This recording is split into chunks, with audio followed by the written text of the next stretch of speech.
Hey everybody, and welcome to the Binding of Isaac University. Today's topic is going to be stats. Before I could actually do specific videos on items, I realized I had to inform everyone who's watching my videos about the specific stats so that when I describe them in the item videos, everything makes sense. The first stat we're going to talk about is health. It's a pretty easy concept. It's a concept in most games. If you run out of it, you die. Now, how it interacts specifically with Isaac is as follows. The most red heart containers that you can have is 12. Once you get 12, you won't be able to get any more. You won't be able to pick up any more red hearts, and you'll still only be able to take 12 red heart containers worth of damage before dying. Now, you can have an infinite number of spirit hearts. As long as you can keep picking them up and not losing them, you can pick up as many as you want. To get into a little bit more detail about health, we'll go a little bit deeper. Excess hearts are usable by the devil. Now, what does that mean, excess hearts? Well, I kind of lied on the last slide a little bit. You can get more than 12 red heart containers. They just don't appear visible to you and can't be filled by red heart drops. They cannot take damage for you, and they cannot be healed, which means that they just sit off the screen doing nothing. Unless, of course, you enter a deal with the devil. If you take a deal with the devil item while having excess red heart containers, you will only be reduced as though you actually had those heart containers. If you had 12 and you got an HP up and then traded away 2 hearts to the devil, you would have 11 red hearts to finish. Now, you can also use the item Guppy's Paw on those red hearts that are considered excess. The other thing that you can do is you can also get to negative or even 0 red heart containers. Now, the negative is only achievable via deal with the devil. However, Guppy's Paw can get you to 0.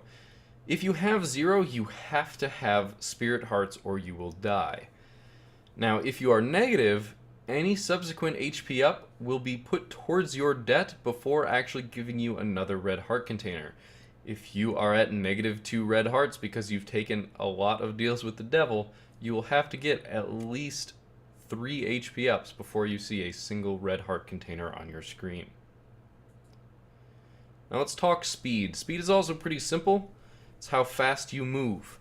It is multiplier based, which means that you start at a base speed and any item you pick up will either increase or decrease how much you're multiplying that constant stat by. It is hard capped, so if you get enough increased speed, eventually you will stop moving faster. Now let's talk about tiers. Tiers are how fast you fire your tiers, usually just referred to as your tier stat. Tier stat is multiplicative. Similar to speed, the items that you get will increase it, usually, by a factor. However, despite this fact, it is truly based on a delay. Now let's talk about this delay. The delay is calculable by this equation, where tiers is your tier stat. You calculate the delay by 16 minus 6 times the square root of 1 plus 1.3 times your tiers minus 6 times your tiers. Now this means that if your tier stat is 0, if you have no increased factor, that delay will be 10. If you have a very, very high tier stat, you will not be able to reduce your delay below 5. Now when that radical would be I, otherwise known as negative, which happens at your tier stat being negative 0.77, you simply remove the radical from the equation, leaving you with 16 minus 6 times your tier stat, which is actually a positive number, therefore increasing your delay. The reason why this delay is important is that some items interact with the delay and not your actual tier stat. Now delay is in frames, and the game runs at 30 frames per second, meaning that a fastest tiers will be delay 5, which will be firing 6 shots per second. And now let's talk about damage. Damage is another stat that is a little bit misleading. Usually damage is referred to as damage per tier. Obviously, anything that changes your firing from tiers to something else is going to be a little bit different, and those items will be addressed specifically in their own video. Some items add to tier damage, and some multiply, which means that these get applied in a slightly different order. Which also means that your effective damage is not linear. Now let's look at this effective damage a little bit more. Effective damage is how much damage your tiers actually do, whereas basic damage is referring to what your damage stat is. So when you start with a 3.5 basic damage and pick up a 0.5 damage up, your basic damage is 4. Your effective damage, however, is not. It actually takes 2.5 times your basic damage to get an increase of 2 times on an effective damage. So let's start talking about the order in which damage is applied. After this equation, the first item that is applied is Polyphemus. So if you have a multi-shot item, it simply adds 5 to your effective damage for each tier. However, if you do not have a multi-shot item, your effective damage has 4 added to it and then is multiplied by 2. This will be gone over in more detail in the Polyphemus item video. Then you add your character multiplier. I'll go over these specifically with character videos, but each character does have their own damage multiplier. If you have the trinket Curved Horn, it is then at this point that you get 2 added to your effective damage. And then Sacred Heart is applied. Your effective damage is multiplied by 2.3 and then has 1 added to it. And here's where a few other items fit in. It's not worth the space putting them all in here, as they will be discussed in their own specific video, and we'll be referring back to this page. And lastly, Lump of Coal.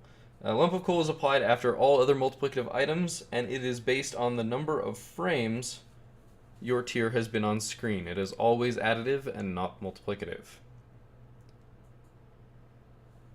And speaking of range, why don't we get into that?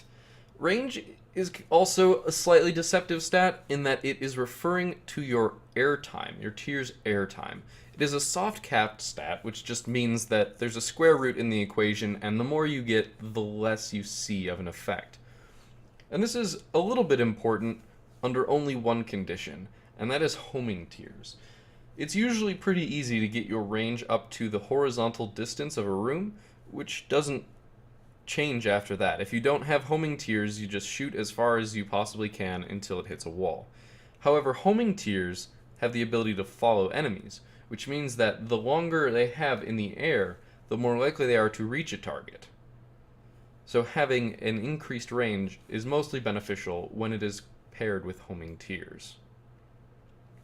Now let's talk about shot speed. Shot speed is a controversial item in the Binding of Isaac community.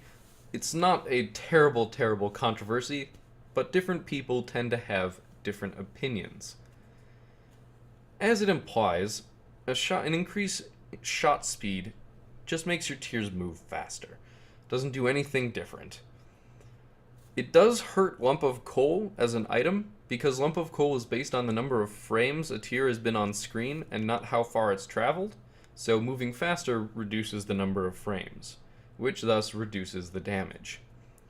However, an increased shot speed does increase knockback. All shot speed items are multiplicative. They have a base of 1 and have a max of 1.4. I apologize for that graphical error. Now let's talk about luck. Luck is a stat that is basically related to item drops. It has a few other effects which I'll get into momentarily, but usually luck has to do with that. It's not a stat that you can find on your escape menu either. You have a base of 0, you start with no luck, and the only way that you can increase it or decrease it is pills. If you don't have a luck up or a luck down pill in the rotation, you cannot change it. The only item that directly correlates with luck is Tough Love, which gives you a chance to shoot a tooth instead of a normal tier. That item will be discussed even more in its own video, but in context to luck, the chance of firing a tooth is 1 over 10 minus luck. This means that if you have a luck of 9, you have a 1 over 1, or 100% chance to fire a tooth. If luck is any higher than 9, it just gives you a 100% chance. It is not a way to give the game a divide by 0 error. And as I said, luck also affects room drops. And we'll get into that right now. And this is a little bit harder, but we're going to dig into why luck works the way it does. Now, at the end of a room, after you've cleared it of all enemies, you have a chance to get a drop. And there's a variable in the code called chance that is assigned a random number between 0 and 1. If you have the lucky foot, it changes this variable chance to equal chance times 0.9 plus 0.1, which basically guarantees at least 0.1 for your chance. Now, if your luck is greater than 0, it does this again, which guarantees you a chance of at least 0.19. If your luck is less than 0, it actually takes the variable chance and it subtracts your luck times 0.1. And this is where luck gets a little bit interesting. Because when you look at that equation, I'm sure some of you are going, that's wrong. And you've probably heard that a negative luck is actually better for you. And the reason is because if luck is negative, that equation suddenly becomes chance plus luck times 0.1, assuming that your luck being negative is absolute valued in that. Which means that if you have a negative luck of 5, you're not reducing it by 0.5, you are in fact increasing it by 0.5. So a negative luck can actually increase the amount of loot that you get from a room. Now, if you have the lucky toe, a luck that is positive, and the lucky foot, your chance variable is multiplied by 0.98 and has 0.02 added to it. This comes really close to having a 0.22 guaranteed for your chance, which you'll see why that's important on the next slide. Now, if you only have the lucky toe, which means that you don't have a luck that's greater than 0, or you don't have the lucky foot, it actually multiplies your chance by 0.9 and adds 0.1 to it. However, if you meet this condition, it's the only time that this would happen. Now, as I said, chance then determines the drop that you get at the end of the room.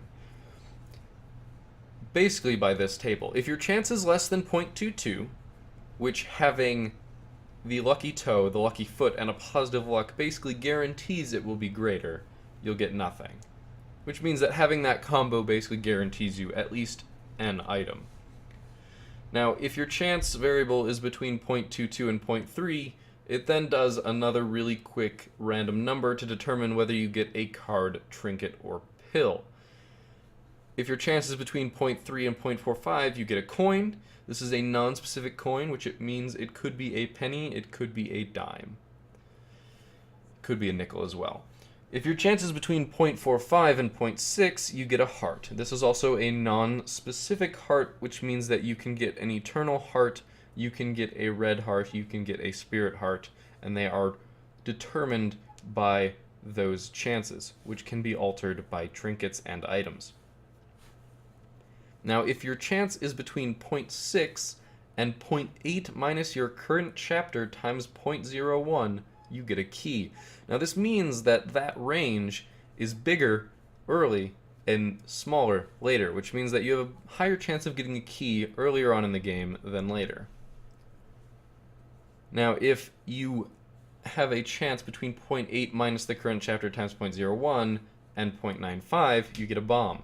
This also means that you are less likely to get a bomb early and more likely to get a bomb late. Now, if your chance is greater than 0.95, you are given a treasure chest. This treasure chest can be golden, it can be a normal chest, or it can be red. This is also determined by chest spawning. And that's pretty much all there is to luck. And that's also pretty much all there is to the general stats that are affected by items in the Binding of Isaac.